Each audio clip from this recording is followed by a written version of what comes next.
Here begins the book of the Tales of Canterbury.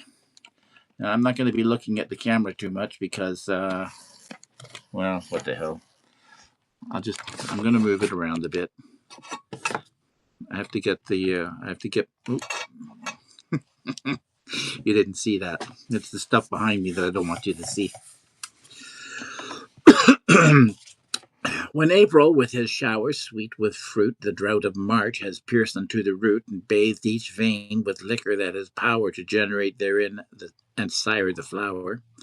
When Zephyr also has with his sweet breath quickened again, in every bolt and in every holt and heath, the tender shoots and buds, and the young sun into the ram one half of his course has run, and many little birds make melody that sleep through the all night with open eye, so nature pricks them on to rampant rage.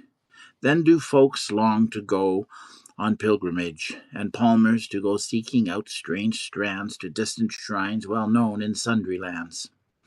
And specially from every shire's end of England they come to Canterbury wend, the holy blessed martyr there to seek who helped them when they lay so ill and weak.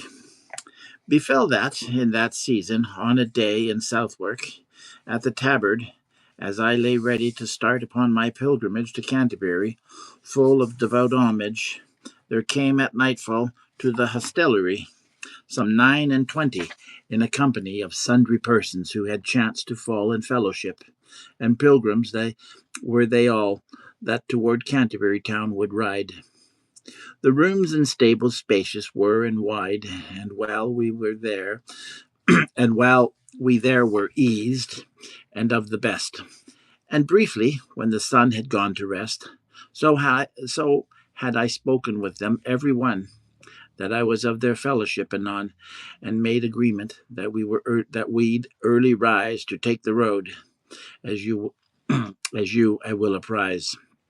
But none the less, while I have time and space before you further in this tale I pace, it seems to me accordant with reason to inform you of the state of everyone, of all of those, as it appeared to me, and who they were, and what was their degree, and even how arrayed they were at the inn, and with the knight. Thus will I first begin. The knight. A knight there was, and he was a worthy man, who, from the moment that he first began to write about the world, loved chivalry, truth, honor, freedom, and all courtesy. Hang on, guys. I've got problems with my stupid little thingy here. There we go. Oh, it keeps going blank on me. Sorry. At Alexandria, he, when it was won, full oft the table's roster had begun. Above all nations, knights in Prussia, in Latvia raided he, and Russia. No christened man so oft of his degree. In far Granada, at the siege was he, of Algeciras and Belmarie. At Aias was he, and at Saltili, when they were won. And on the middle sea, at many a noble meeting chanced to be. Of mortal battles he had fought in 15, and he'd fought for our faith at Tremensine, 3 times in lists, and each time slain his foe. This self-same worthy knight had been also, at one time with the Lord of Palatay, against another heathen in Turkey, and always won he sovereign fame for prize. Though so illustrious, he was very wise, and bore himself as meekly as a maid. He never yet had any vileness said in all his life to whatsoever wight. He was truly perfect, gentle knight. But now, to tell you all of his array, his steeds were good, but yet he was not gay. Of simple fustian wore he a jupon, sadly discolored by the harbijon, for he had lately come from his voyage, and now was going on this pilgrimage.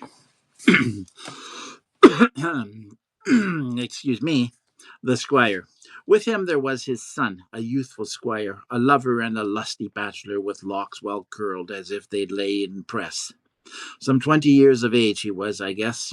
In stature, he was of an average length, wondrously active eye, and great of strength. He'd ridden sometimes with the cavalry in Flanders, in Artois, in Picardy, and borne him well within that little space, in hope to win thereby his lady's grace. Prinked out he was, as if he were a mead, all full of fresh cut flowers, white and red. Singing he was, and fluting, or fluting all the day. He was as fresh as in the month of May. Short was his gown, with sleeves both long and wide. Well could he sit on horse, and fairly ride. He could make songs and words thereto indite, joust and dance too, as well as sketch and write. So hot he loved that while night told her tale, he slept no more than does a nightingale. Courteous he and humble, willing and able, and carved before his father at the table. The yeoman. A yeoman he had, nor more servants. No, at that time, for he chose to travel so. And he was clad in coat and hood of green. A sheaf of peacock arrows, bright and keen, under his belt he bore right carefully. Well could he keep his tackle yeomanly, his arrows had no draggled feathers low, and in his hand he bore a mighty bow. A cropped head he had, and sun-browned face, of woodcraft knew he all the useful ways. Upon his arm he bore a bracer grey, and at one side a sword and buckler, yea, and at the other side a dagger bright, well sheathed and sharp as spear point in the light. On breast a Christopher of silver sheen. He bore a horn in baldric all of green. A forester he truly was, I guess. The prioress. There was also a nun, a prioress, who in her smiling modest was and coy. Sorry, Mike, I have to see this. There was also a nun, a prioress, who, in her smiling, modest was and coy, her greatest oath was but by Saint Eloi. She was known as Madame Egalatine. Full well she sang of services divine, intoning through her nose becomingly, and fair she spoke her French, and fluently, after the school of Stratford at the Bow, for French of Paris was not hers to know. At table she had been well taught withal, and never from her lips let morsels fall, nor dipped her fingers deep in sauce, but ate with so much care the food upon her plate, that never driplet fell upon her breast. In courtesy she had delight and zest. Her upper lip was always wiped so clean that in her cup there was no iota seen of grease when she had drunk her draught of wine. Becomingly she reached for meat to dine, and certainly delighting in good sport, she was right pleasant, amiable. In short, she was at pains to counterfeit the look of courtliness and stately manners took, and would be held worthy of reverence. But to say something of her moral sense, she was so charitable and piteous that she would weep if she but saw a mouse caught in a trap.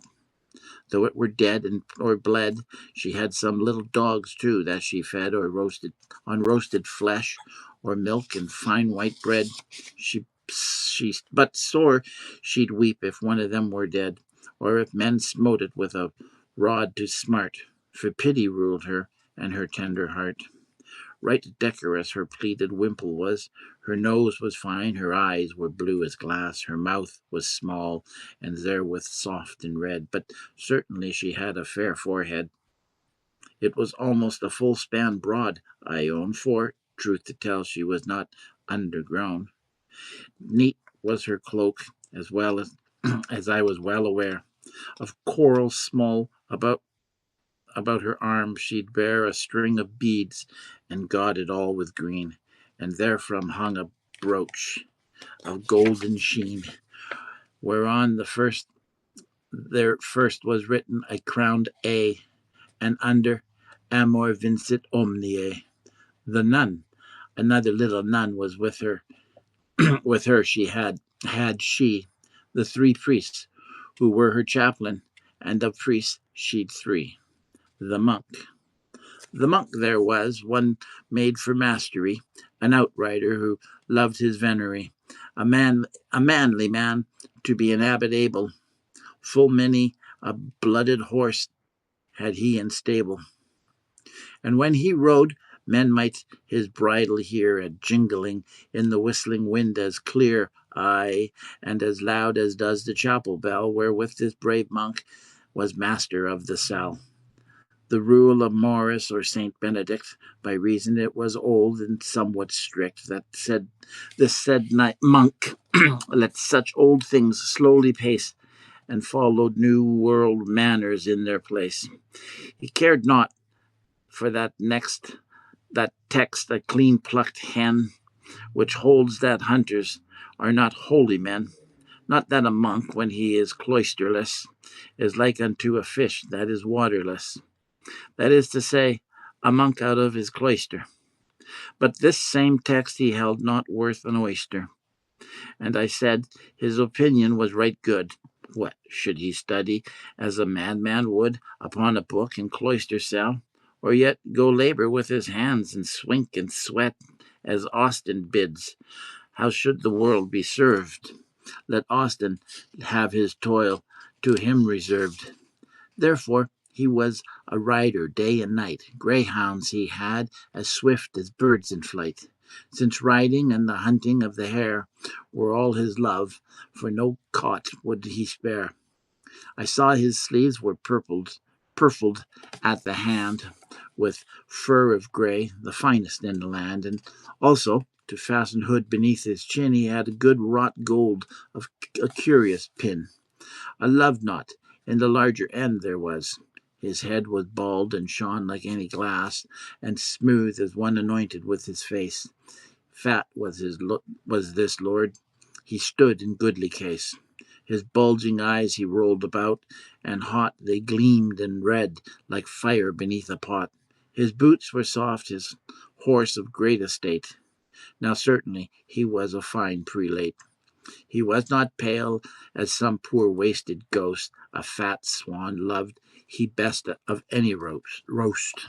His palfrey was as brown as is a berry.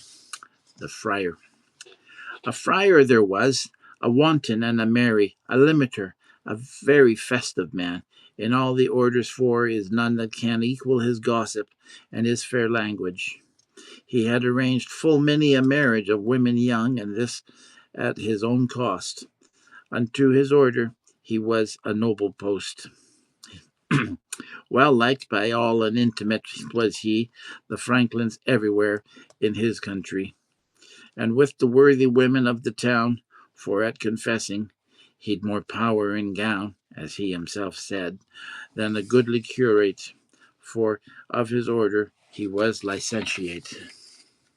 He heard confession gently, it was said, gently absolved too, leaving naught of dread. He was an easy man to give penance, when knowing he should gain a good pittance. For to a begging friar money given is sign that any man has been well shriven. For if one gave, he dared to boast of this, he took the man's repentance not amiss. For many a man there is so hard of heart, he cannot weep, however pains may smart. Therefore, instead of weeping and of prayer, men should give silver to poor friars all bare. His tippet was struck, always full of knives and pins to give to young and pleasing wives. And certainly he kept a merry note. Well could he sing and play upon the rote. At balladry he bore the prize away. His throat was white as lily of the May. Yet strong he was as ever champion. In towns he knew the taverns, every one, and every good host, and each barmaid too. Better than begging lepers, these he knew. For unto no such solid man as he accorded it, as fair as he could see, to have sick lepers for acquaintances. There is no honest advantageousness in dealing with such poverty-stricken curs. It's with rich and with big victuallers. And so, wherever profit might arise, courteous he was and humble in men's eyes. There was no other man so virtuous. He was the finest beggar of his house, a certain district being farmed to him. None of his brethren dared approach its rim, for though a widow had no shoes to show, so pleasant was his in principle, he always got a farthing ere he went. He lived by pickings, it is evident, and he could romp as well as any whelp. On love days he could be of mickle help, for there he was not like a cloisterer, with threadbare cope upon, as is the poor scholar, but he was like a lord, or like a pope. Of many worsted was his semi-cope, that rounded like a bell, as you may guess. He lisped a little, out of wantonness, to make his English soft upon his tongue, and in his harping, after he had sung, his two eyes twinkled in his head as bright as do the stars within the frosty night. This worthy limiter was named Hubert. The merchant. There was a merchant with forked beard and girt in motley gown, and high on horse he sat, upon his head a Flemish beaver hat. His boots were fastened rather elegantly. He spoke his notions outright pompously, stressing the times when he had won, not lost. He would the sea were held at any cost, across the Middleburg to Orwell town, as money changing he could make a crown. This worthy man kept all his wits well set. There was no one could say he was in debt. So well he governed all his trade affairs, with bargains and with borrowings and with shares. Indeed, he was a worthy man withal, but, sooth to say, his name I can't recall. The clerk. A clerk from Oxford was with us also, who turned to getting knowledge long ago. As meagre was his horse as is a rake, not he himself, nor he himself too fat, I'll undertake, but he looked hollow and went soberly. Right threadbare was his overcoat, for he had got him yet no churchly benefice, nor was so worldly as to gain office, for he would rather have at the bed's head some 20 books all bound in black and red of Aristotle and his philosophy, than rich robes, fiddle, or gay sophistry. Yet for all he was a philosopher, but had but little gold within his coffer. But all that he might borrow from a friend on books and learning he would swiftly spend, and then he'd pray right busily for the souls of those who gave him wherewithal for schools. Of study he took he utmost care and heed, not one word spoke he more than was his need. That was said in fullest reverence, and short and quick, and full of high good sense. Pregnant of moral virtue was his speech, and gladly would he learn, and gladly teach. The lawyer, a sergeant of the law, wary and wise, who'd often gone to Paul's Walk to advise. There was also compact of excellence. Discreet he was, and of great reverence. At least he seemed so, his words were so wise. Often he sat as justice in assize, by patent or commission from the crown. Because of learning and his high renown, he took large fees and many robes could own. So great a purchaser was never known. All was fee simple to him, in effect, wherefore he claims could never be suspect. Nowhere a man so busy of his class, and yet he seemed much busier than he was. All cases and all judgments could he cite that from King William's time were opposite. And he could draw a contract so explicit, not any man could fault therefrom illicit. And every statute that he verbatim quote, he rode but badly in a medley coat, belted in silken sash with little bars, but of his dress no more particulars. The Franklin. There was a Franklin in his company. White was his beard, as white as the daisy, of sanguine temperament, by every sign. He loved right well his morning sop in wine. Delightful living was the goal he'd won, for he was Epicurus's very son, that held opinion with full delight was true felicity, perfect and right, a householder, and that was great, was he. Saint Julian, he was in his own country. His bread and ale were always right well done. A man with better cellars there was none. Baked meat was never wanting in his house, of fish and flesh that was so plenteous. It seemed to snow therein both food and drink of every dainty that a man could think. According to the season of the year, he changed his diet and his means of cheer. Full many a fattened partridge did he mew, and many a bream and pike in fish pond too. Woe to his cook, except the sauces were poignant and sharp, and ready all his gear. His table, waiting in his hall alway, stood ready, covered through the livelong day. At country sessions was he lord and safe, and often acted as a knight of shire. A dagger and a trinket bag of silk hung from his girdle, white as morning milk. He had been sheriff and had been auditor, and nowhere was a worthier vavasor. The haberdasher and the carpenter, a haberdasher and a carpenter, the weaver, the dyer, and the arras maker. An arras maker, dyer, and weaver were with us, clothed in similar livery. All all of one sober great fraternity, their gear was new, and well adorned it was. Their weapons were not cheaply trimmed with brass, but all with silver, chastely made and well, their girdles and their pouches too, I tell. Each man of them appeared a proper burgess to sit in guild hall on high dais, and each of them, for wisdom he could span, was fitted to have been an alderman. For chattels they'd enough, and, too, of rent, to which their good wives gave a free assent, or else for certain they had been to blame.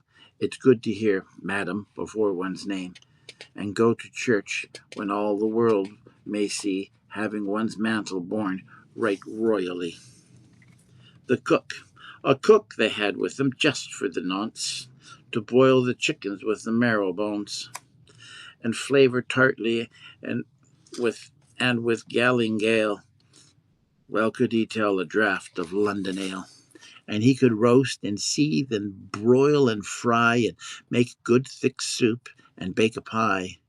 But very ill it was, it seemed to me, that on his shin a deadly sore had he, for sweet blancmange he made it with the best. The sailor. There was a sailor, living far out west, for aught I know. He was of Dartmouth town. He sadly rode a hackney in a gown of thick rough cloth falling to his knee. A dagger hanging on a cord had he about his neck, and under arm and down the summer's heat had burnt his visage brown. And certainly he was a good fellow, for many a draught of wine he'd drawn, I trow a Bordeaux vintage, while the trader slept. Nice conscience was a thing he never kept. If that he fought and got the upper hand, by water he sent them home to every land. But as for craft, to reckon well his tides, his currents, and his dangerous watersides, his harbours and his moon, his pilotage, there was none such from Hull to far Carthage. Hardy and wise in all things undertaken, but by many a tempest he had his beard been shaken.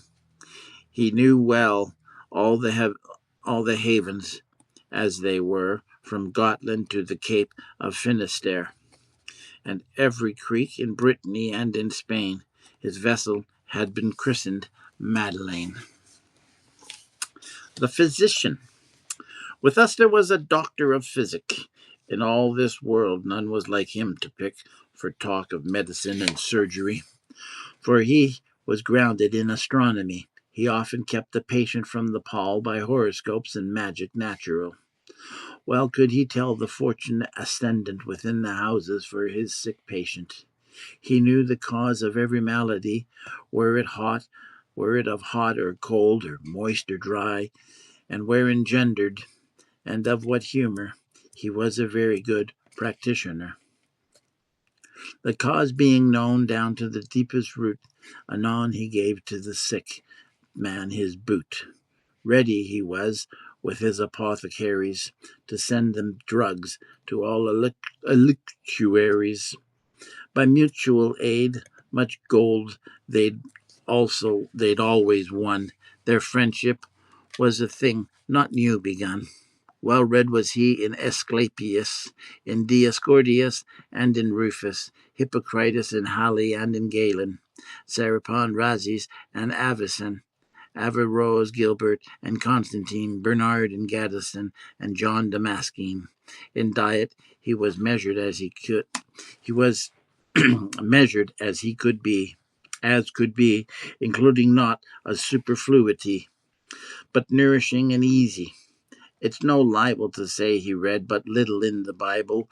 In blue and scarlet he went clad withal, lined with the taffeta and with sandal. And yet he was right chary of expense. He kept the gold he gained from pestilence, for gold in physic is a fine cordial, and therefore loved he gold exceeding all. The wife of Bath. Am I still here? Okay, guys. I have one, two, three, four of you guys. Oh, or 10. I don't know. Whatever. The wife of Bath. There was a housewife come from Bath, or near, who, sad to say, was deaf in either ear. At making cloth she had so great a bent she bettered those of Ipps, and even of Ghent. In all the parish there was no good wife should offering make before her on my life. And if one did, indeed, so wroth was she, it put her out of all her charity. Her kerchiefs were of finest weave and ground. I dare swear that they weighed a full 10 pound, which of a Sunday she wore on her head. Her hose were of the choicest scarlet red. Close gartered with her shoes were soft and new. Bold was her face and fair, and red of hue. She'd been respectable throughout her life, with 5 churched husbands bringing joy and strife, not counting other company in youth, but thereof there's no need to speak. In truth, 3 times she journeyed to Jerusalem, and many a foreign stream she'd had to stem. At Rome she'd been, and she'd been to Boulogne, in Spain, at Santiago, and at Cologne. She could tell much of wandering by the way. Gap-toothed was she, it's no lie to say. Upon an ambler easily she sat, well-wimpled, eye, and over all a hat, as broad as a buckler or a targe. A rug was tucked around her buttocks large, and on her feet a pair of sharpened spurs. In company well could she laugh her slurs. The remedies of love she knew, perchance, for of that art she'd learned the old dance. The parson. There was a good man of religion, too, a country parson, poor, I warrant you, but rich he was in holy thought and work, but in a learned man also, a clerk, who Christ's own gospels truly sought to preach. Devoutly his parishioners would he teach. Benign he was, and wondrous diligent, patient in adverse times, and well content, as he was oft times proven. Often blithe, he would right loath to curse to get a tithe, but rather would he give, in case of doubt, unto the poor parishioners about part of his income, even of his goods. Enough with little, coloured all his moods. Wide was his parish, houses far asunder, but never did he fail, for rain or thunder, in sickness or in sin or in any state, to visit to the farthest small and great, going afoot and in his hand a stave. This fine example to his flock he gave, that first he wrought and afterward he taught. Out of the gospel then that text he caught, and in this figure he added thereunto, that if gold rust, what shall poor iron do?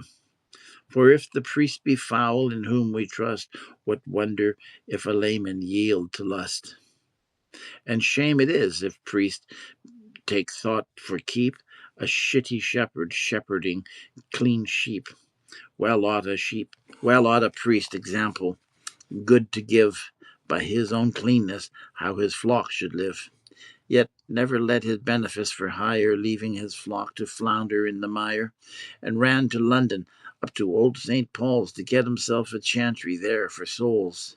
Nor in some brotherhood did he withhold, but dwelt at home and kept so well the fold that never wolf could make his plans miscarry. He was a shepherd, and not a mercenary. Holy though he was, and virtuous to sinners, he was not impious, nor haughty in his speech, nor too divine, but in all teaching prudent and benign. To, to lead folk in heaven, but by stress of good example, was his busyness. But if some sinful one proved obstinate, by who it might, of high or low estate, him he reproved, and sharply, as I know. There is nowhere a better priest, I trow.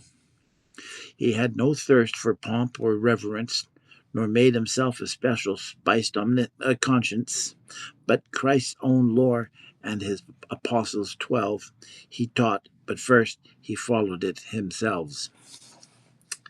The plowman. With him there was a plowman, was his brother, that many a load of dung and many another had scattered, for a good true toiler he, living in peace and perfect charity. He loved God most, and that with his whole heart, at all times, though he played or plied his art. And next his neighbour, even as himself, he'd thresh and dig, and never thought of pelf. For Christ's own sake, for every poor wight, all without pay, if it lay in his might.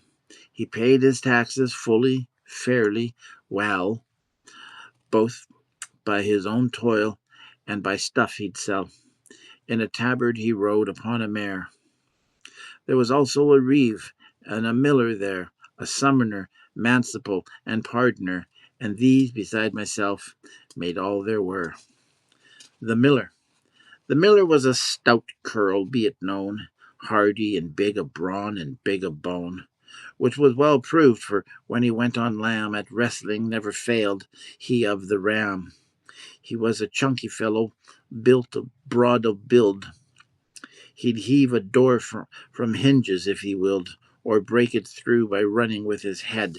His beard, any sow or fox, was red, and broad it was, as if it were a spade. Upon the coping of his nose he had a wart, and thereon stood a tuft of hairs, red as the bristles in an old sow's ears.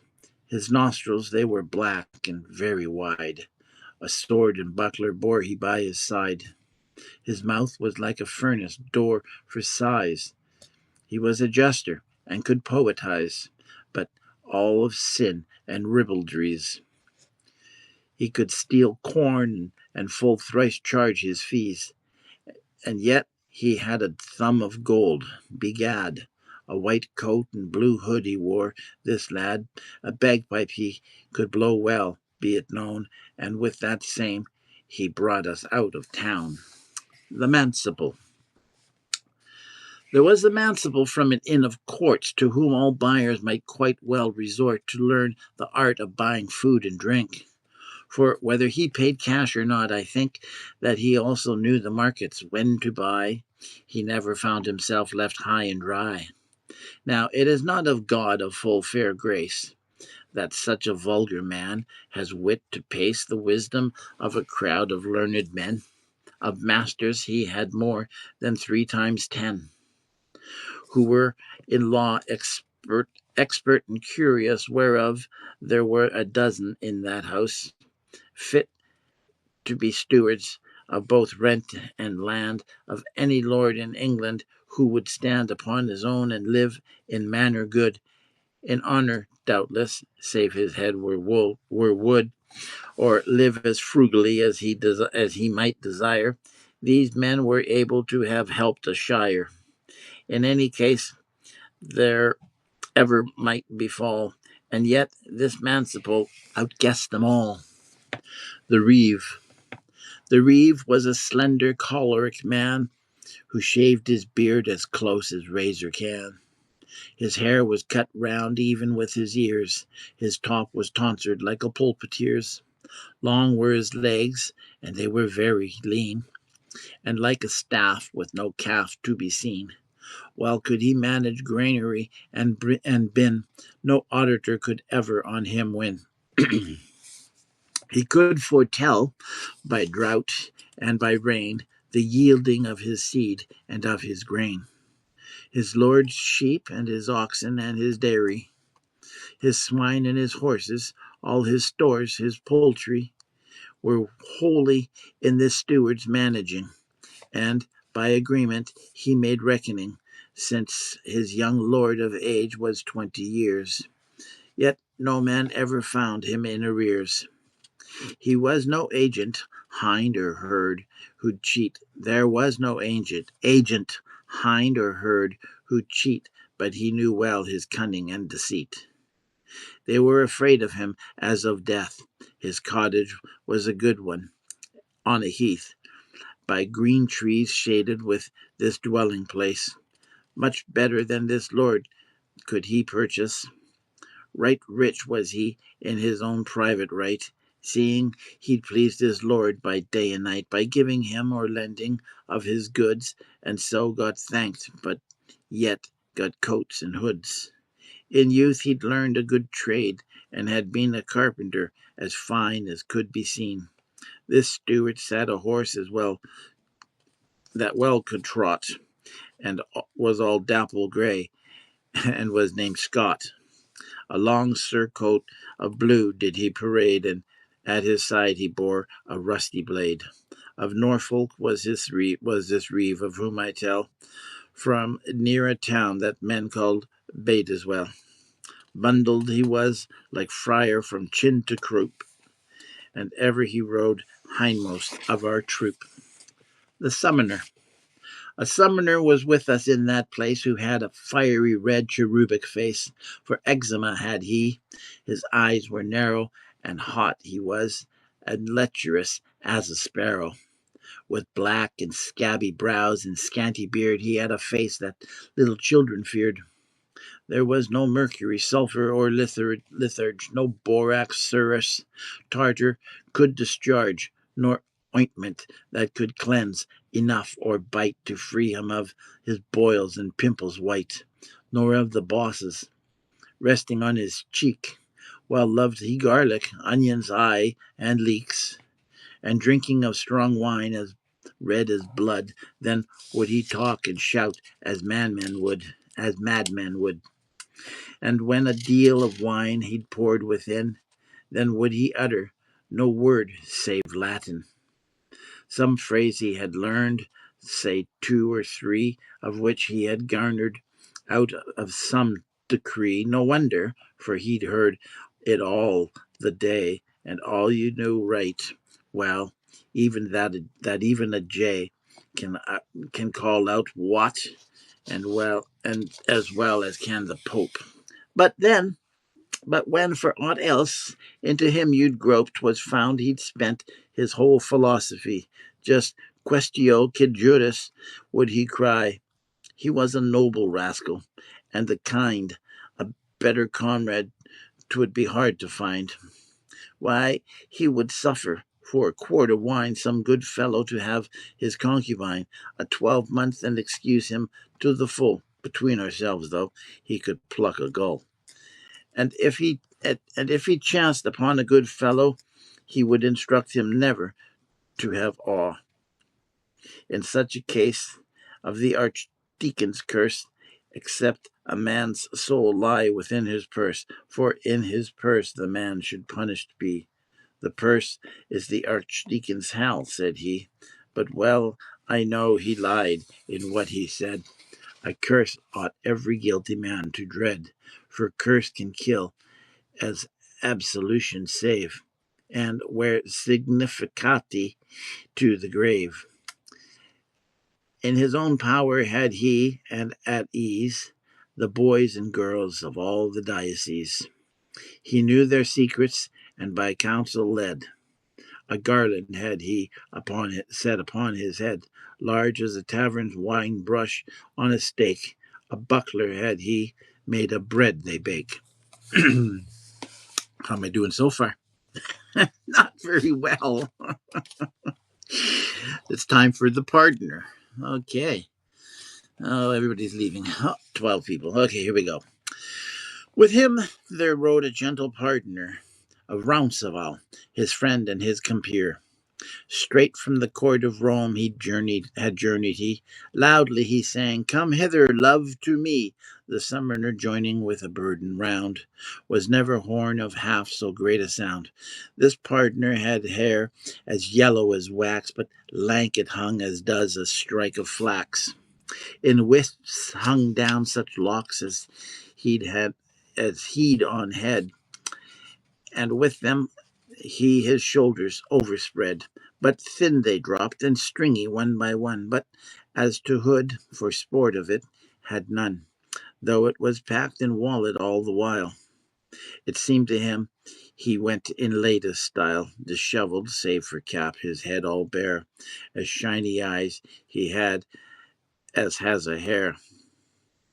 He had a fine Veronica sewed to cap. His wallet lay before him in his lap, stuffed full of pardons brought from Rome, all hot. A voice he had that bleated like a goat. No beard had he, or ever should he have, for smooth his face, and he just had a shave. I think he was a gelding or a mare, but in his craft from Berwick unto Ware was no such partner in any place.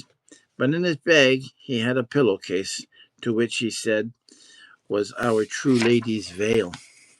He said he had a piece of every sail that good St. Peter had, what time he went upon the sea till Jesus changed his bent. He had a Latin cross set full of stones, and in the bottle he had some pig's bones.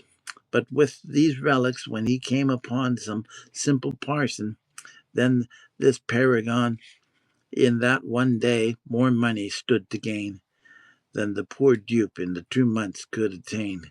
And thus, with flattery and such like japes, he made the parson and the rest his apes. But yet, to tell the whole truth, at the last, he was in church a fine ecclesiast. Well could he read a lesson or a story, but best of all he sang an oratory.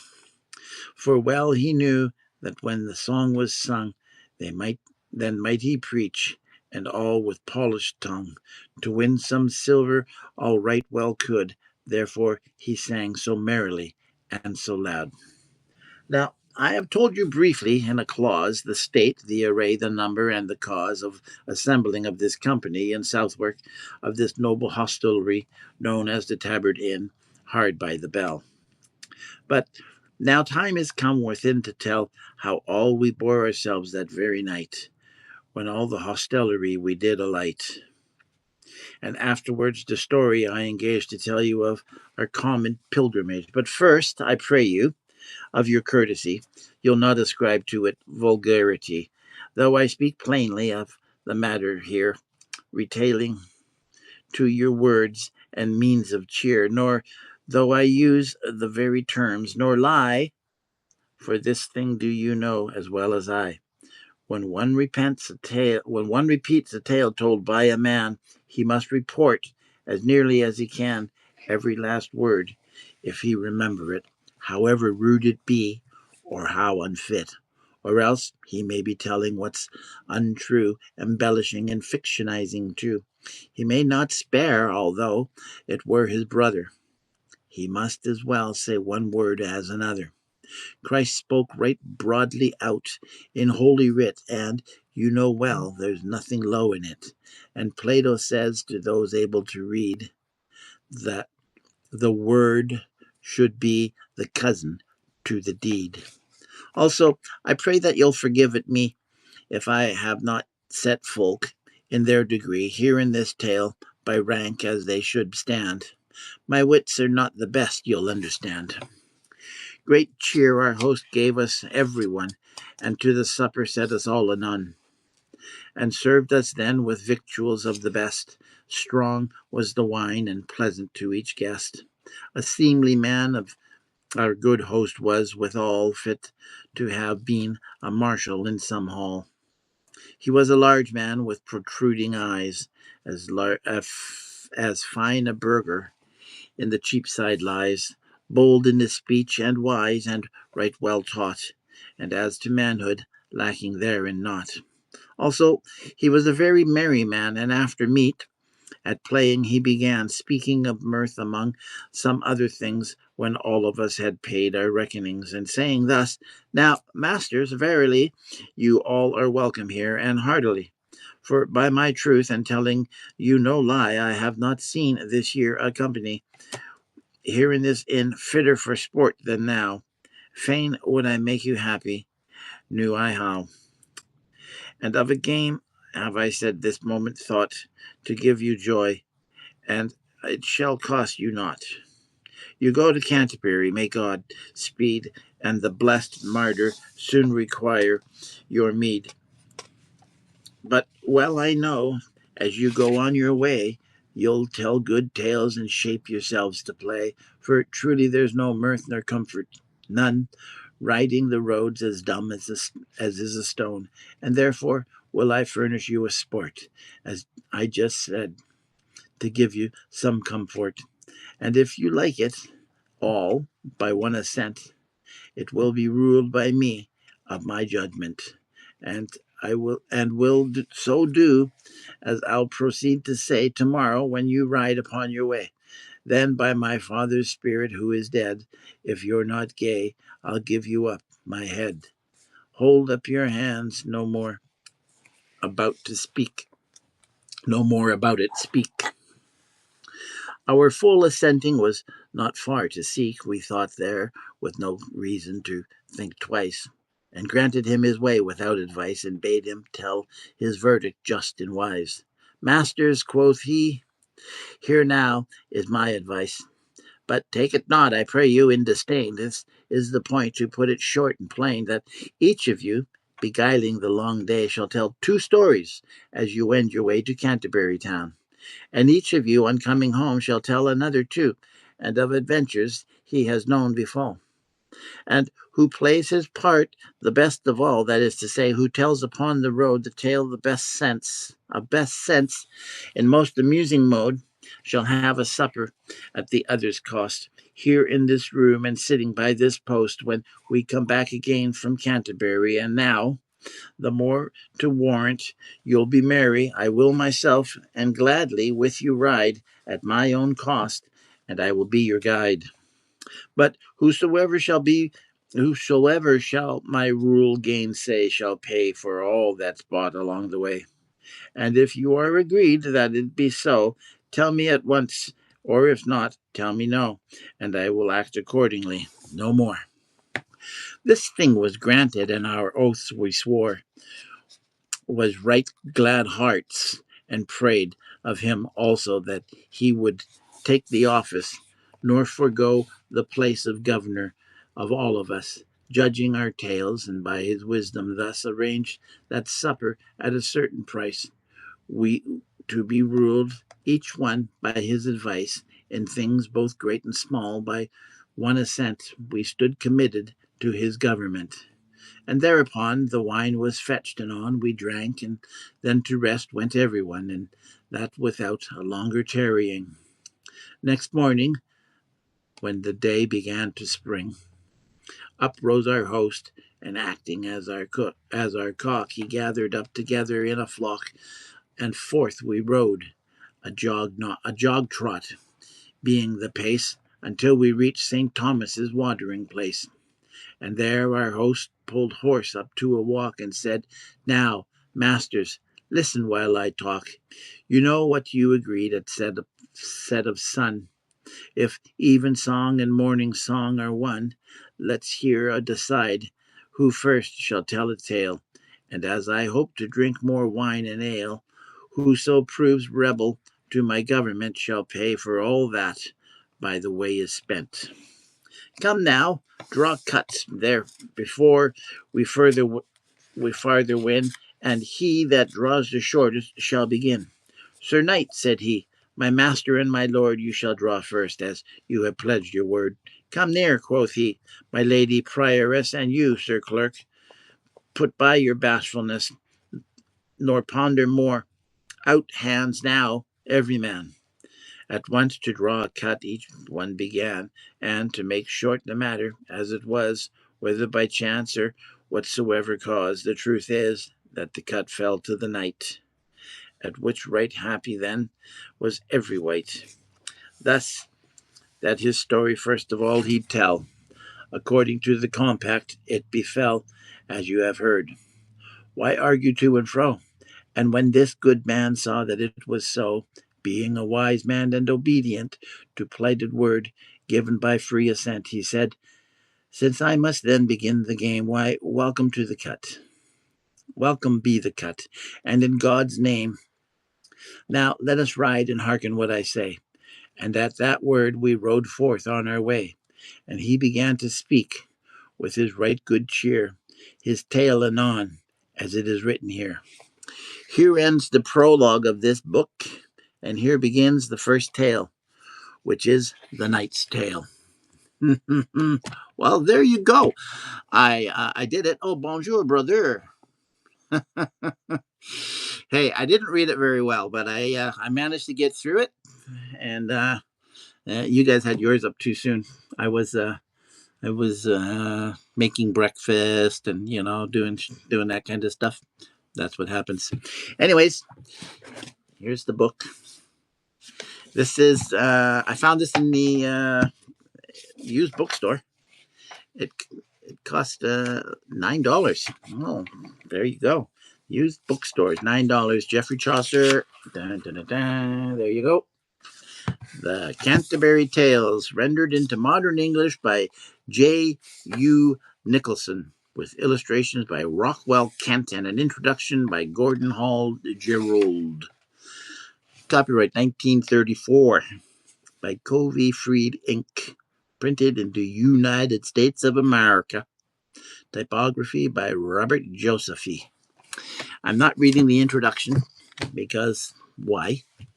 I don't care. That's not what we're here for. I'm not going to be here long because I have to go to the store and pick up some lettuce, iceberg lettuce, because we're going to have lettuce wraps. Yes, lettuce wraps. I got to check and see what's going on here. I have 4 people talking to me. Sharon McMahon, live. Oh, Dave, Pearl Muter, Thursday, Kelly Thompson. Okay, there we go. And there we go. Okay, so I don't know where my thing is. Oh, there's Mr. Carney again. Nope, that wasn't him. Never mind. Speak out. Oh, wow. Speak out against Marjorie Taylor Greene. Get tasered. Wow. So, anyways, I'm going to hang up. Not hang up. I'm going to go away. Go away. I have to keep, I don't even know if this thing is working half the time. I sure hope that it made it. Anyways, I have to go to the store. I'm going to walk because it's good for me. I have to take my tie off because I can't be you don't know that from under here, I'm like, boop. I'm supposed to be dieting. Oh, look at that. 14 viewers. I'm up there. Holy shit. Anyways, I can't swear. I'm not supposed to because I'm wearing a tie. And did you read my Throwback Thursday? Interesting story, that one. I liked that one. That was the first story I wrote after my accident at work. I've accidentally took that. I accidentally took that down. I don't know what I was thinking when I did it, but I don't really mind because it told about the accident that I had at work, and the accident that I had at work is something that, while I quit working from that very day, I never went back again. although they paid me for it. That was good. Uh, so I lost that. What do you call it? Posting, and I don't want to rewrite it because I'll just tell you what happened. Okay, I was working, driving a great big machine. Like a cat, but it was a Volvo 1150C or whatever it is, big, 9 tons, whatever. And I had a bucket full of hog, which weighs 10 tons. I know that because I had it weighed. In a truck, they have scales in trucks. Those big trucks they have. Well, they all have scales. When you load a truck, you load it by weight. You don't load it by volume. Things you learn mean absolutely nothing. And it was winter. And the week before that, it had snowed. And then the snow kind of half melted and kind of not. And then we got a cold snap, an Arctic flow that came out and down, I should say, from the Arctic, obviously. And everything froze. Air froze. And usually in BC, well, not BC, usually in Vancouver, it snows three times a year. And each snowfall lasts maybe a day. And then the snow itself lasts maybe 3 days and it's gone. And then you'd get another snowfall about 2 weeks later, 3 weeks later. Well, it was something like that. So we had this snow, it kind of melted, and then everything froze. And it froze so much and it lasted for so long that they ran out of salt in the entire Fraser Valley. The Fraser Valley goes from the coast, like Vancouver, all the way up to Hope, which is like 120 miles, 150 kilometers, whatever you want to call it. I'm old. I go both ways. That didn't come out right. And so then my friend came walking out into the yard, slipped on the ice, slid on the machine, and I drove over him. That's it. It's like taking a Band-Aid off. You have to say it quick. And that was in 2022. Yeah. January the 10th. Yeah, so that wasn't easy. It took me a long time to get over that. And that story, No Simple Remedy, was the first story that I wrote. And that was in November. That was the first story that I wrote. So it took me like 10, 11 months. I did the NaNoWriMo, the what is it? The Beginner's Guide to Time Travel. It's in my archives. You can find it there. And yeah, so shit happens. Life goes on, and then it doesn't. And he was my best friend. But I'm not gonna talk because if I do that, holy shit, I'll get all weepy, and we don't want that happening. Not on camera. No, thank you very much. I do it a lot. I have triggers, and I don't know what my triggers are. So when people say you should put triggers on your stories, I go, fuck off. Oh, did I say that? I don't care about triggers. They don't bother me. I grew up in the 60s.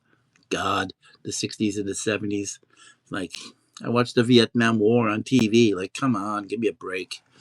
All these pussies out there, like, gee, you can't talk to me like that. That's mean. So what? Mean. We should all be so mean. It's like I remember those days when the people were mean. Now people are. I don't have a problem with political correctness. I don't. It's not an issue. It's a good thing because it's you're just being polite. I don't have a problem with that. Just like that. What's that other one? Woke. I have an issue with woke people because woke is just being polite too as well. Just be nice to people. That's all it is. But holy smokes, you don't take offense. Take offense over somebody. It's like, oh gee, I hurt your feelings. Who gives a shit? I hurt your feelings. I couldn't care less. But that's because I started working in a sawmill when I was 19 years old. And when I started working in that sawmill, I did not smoke cigarettes. I did not drink. I did not smoke dope. In fact, I was probably still a virgin. Who knows? I do. But yeah, so I started in that place, and they're, they were the worst. It was the bottom of the barrel. You go to the union hall and they'd say, "Well, we got a job over at Acorn, but I don't know if you want to go there." Because it was the bottom of the barrel. People over there, they were doing PCP. They were doing angel dust, Angel dust. They were doing acid at work. They were shooting heroin and they were snorting coke and they did everything. It was a it was the best place to work ever. It was horrible. It was like, I mean, like it. I thought that's the way jobs were. I thought that's everybody did that. They had hookers coming in. It's like, wow. They had a porn night where they where somebody brought his 8 millimeter his 8 millimeter projector would reel the real projector, and there was no volume, but that was provided by the dialogue was provided by the crew. And they would sit there at lunchtime, have it against the wall, and the front of the room had the white guys, and they were all smoking hash at the time. And the Indians, the East Indians, they were sitting in the back of the room because they were passing around bottles of scotch, and then the bottles of scotch went around to the front, and the hash went around to the back, and it's like went around in a circle, and everybody got all fucked up. And then they went back to work. Go figure. Like, wow, yeah, it was different, that's for sure. But life goes on, and then it doesn't. Yeah, so that was my working career, and I worked there for 45 years. I worked there until I retired, or forced to retire. That's the word, forced to retire. Then they put me on, what do you call that? WCB, workers' comp. That's what we call it out here, workers' compensation. And so then they paid me for the entire year. They sent me to therapy. Yeah. Yeah, well, whatever. It is what it is. So I have a totally different attitude towards life. And I'm not polite. Although I am polite. But I mean I'm like, I I swear like a trooper. Well, I swear like a mill worker actually. But then so does my wife. She's worse than me, believe it or not. And she's the manager of a liquor store. Go figure that out. So yeah, that's why she doesn't want to do anything and be online and be like on my Substack. She doesn't want to do my plans and all that because she doesn't. She's a manager of a government liquor store and she doesn't want to cross the line. And it's like whatever. So all the plans of mice and men, right? There you go. So now I don't know what I'm going to do. So I'm going to do this, and I'm going to have it go free. And then after it comes up, when it gets do the what do you call that thing? When it gets taped, whatever.